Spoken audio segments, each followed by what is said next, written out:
আপনি কখনো এই মাসালা শুনেছেন যে আরবিতে কথা বলা সুন্নত? শুনেন নাই। যদি শুনে থাকেন ভুল শুনেছেন কারো কাছে। আরবিতে কথা বলা সুন্নত এটা মাসালা নাই, অথচ নবী সাল্লাল্লাহু আলাইহি ওয়াসাল্লাম আরবিতে কথা বলেছেন সবসময়। নবী করিম সাল্লাল্লাহু আলাইহি সাল্লাম এর খাবার অভ্যাস যে ছিল একবারে স্বাভাবিক ছিল, একবারে স্বাভাবিক। নবী করিম সাল্লাল্লাহু আলাইহি সাল্লামের খাবার অভ্যাসকে সুন্নত ঘোষণা করা হয় নাই।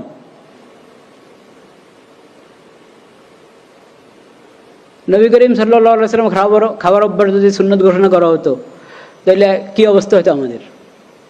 মাসকে মাস গিয়েছে, ঘরে উম্মুল মুমিনিনদের ঘরে আগুন জ্বলে নাই। আগুন জ্বলে না এর মানে ভাতের তো প্রশ্নে আসে না, ভাত তো সেখানে তেমন তখন ওটা চালের ছিলই না, তেমন চালের অস্তিত্ব ছিল না তা না, কিন্তু রেওয়াজ ছিল না তেমন একটা। হলে রুটি, জবের হকার, কিন্তু তাও আগুন জ্বলছে না, তো এর মানেই রুটিও না, কি পানি আর খেজুর। সেটা কখনো আছে কখনো আছে না, আছে কখনো নাই, এই অবস্থা। কেন? এ না যে কোনো নবী করিম সাল্লাল্লাহু আলাইহি সাল্লাম আর্থিক সংকট, সবসময় আর্থিক সংকট ছিল তা না। আল্লাহ তাআলা অনেক দান করেছেন নবী করিম সাল্লাল্লাহু আলাইহি সাল্লামকে, কিন্তু নবী করিম সাল্লাল্লাহু আলাইহি সাল্লাম দান করতে থাকতেন, উম্মুল মুমিনিনরা দান করতে থাকতেন, এত দান করতেন যে পরে দেখা যায় যে ঘরে হয়তো আজকে খেজুর দরকার, যে কয়জনের জন্য যে পরিমাণ খেজুর দরকার সেটাও হয়তো নাই, শুধু পানি আছে, বা খেজুর আছে আর পানি আছে। কিন্তু এটাকে নবী করিম সাল্লাল্লাহু আলাইহি সাল্লাম সুন্নত ঘোষণা করেন নাই যে খেজুরেই তোমাদের প্রধান খাদ্য হবে, রুটিয়ে তোমাদের প্রধান খাদ্য হবে, জবের রুটি প্রধান খাদ্য হবে, ঘোষণা করা হয় না। কেন? এটা কঠিন হয়ে যাবে। পোশাকের ব্যাপারে ধরেন, কোন রঙের পোশাক হবে, কোন ধরনের পোশাক হবে, কোন এলাকার পোশাক হবে, কিচ্ছু না, কিন্তু টাকনার উপরে রাখো, পুরুষ টাকনার উপরে রাখবে, এটা বিধান, এটা ওহী ছাড়া জানা যাবে না।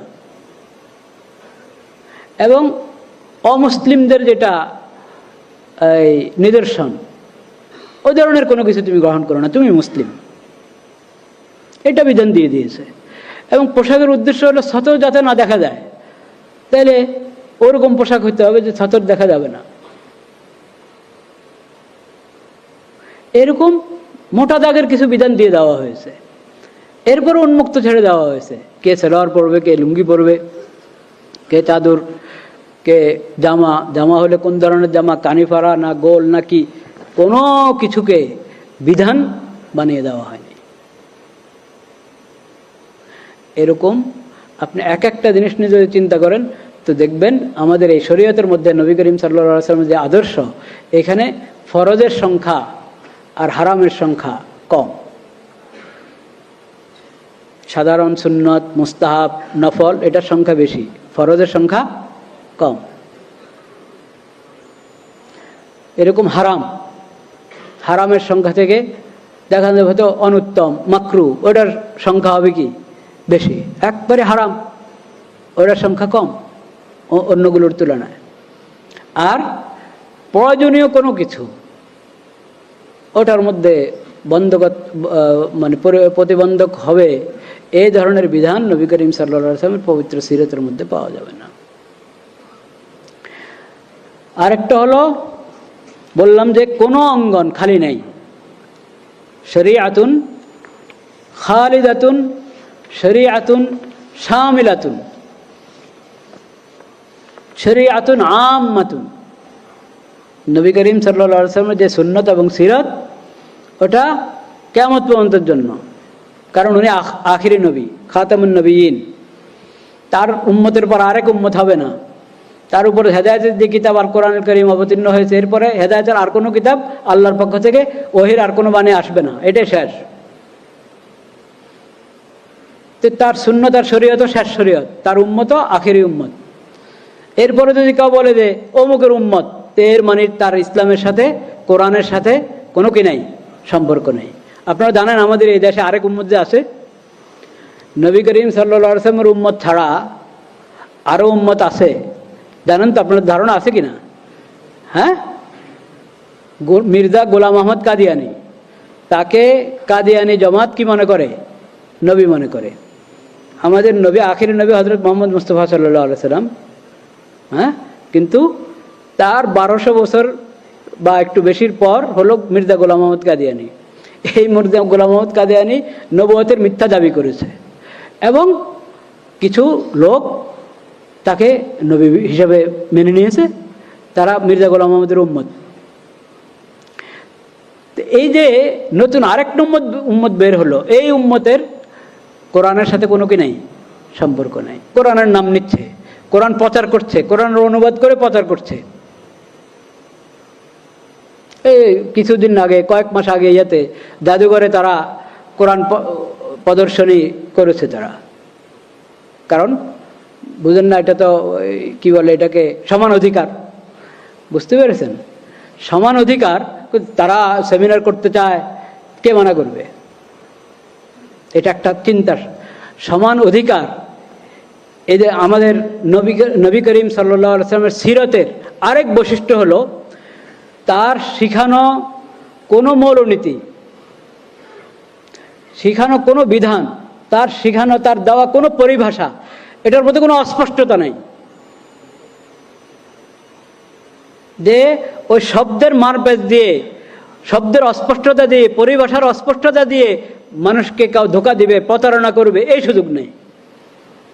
সব আলহামদুলিল্লাহিল্লাযী আনজালা আলা আবদিহিল কিতাব ওয়ালাম ইয়াজআল লাহু ইওয়াজা, ওয়ালাম ইয়াজআল লাহু ইওয়াজা।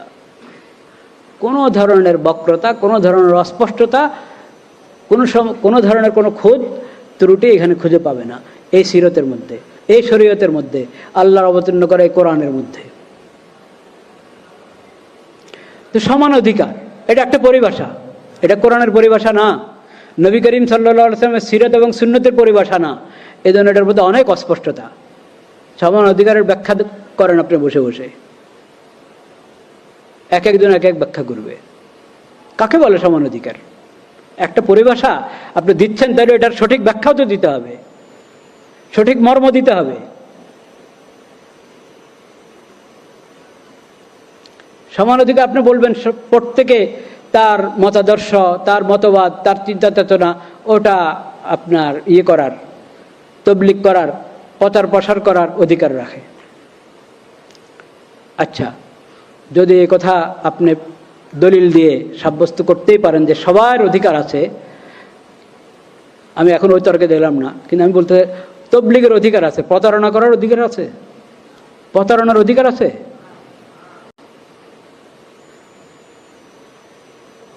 তুমি কোরআন প্রদর্শনী করছো, তো কোরআন তুমি যদি 40 পারার কোরআন বের করে আনো, কথার কথা, মানে 114 সূরা, আপনি আরো আরেক সূরা বাড়িয়ে কোরআন প্রদর্শনী করছেন, এটা কোরআন প্রদর্শনী হলো না ধোঁকা হলো?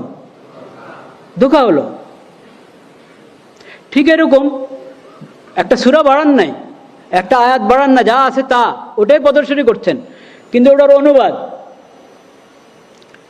অনুবাদ করা হচ্ছে বিকৃত করে, অনুবাদ করা হচ্ছে বিকৃত করে। তারা কাদিয়ানীরা যতগুলো তাফসীর বা অনুবাদ গ্রন্থ প্রচার করে, তারা সবগুলোর মধ্যে বিকৃতি আছে, কোরআনের বিভিন্ন পরিভাষার বিকৃতি আছে,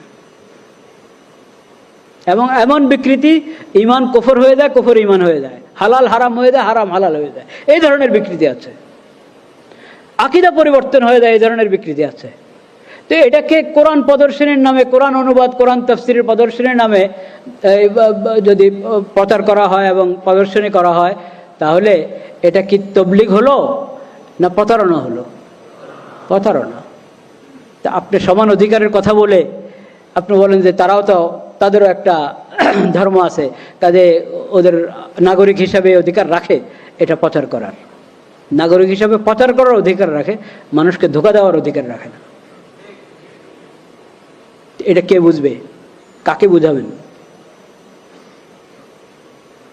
আমরা কি বুঝি না, না বুঝেও বুঝি না? কোনটা?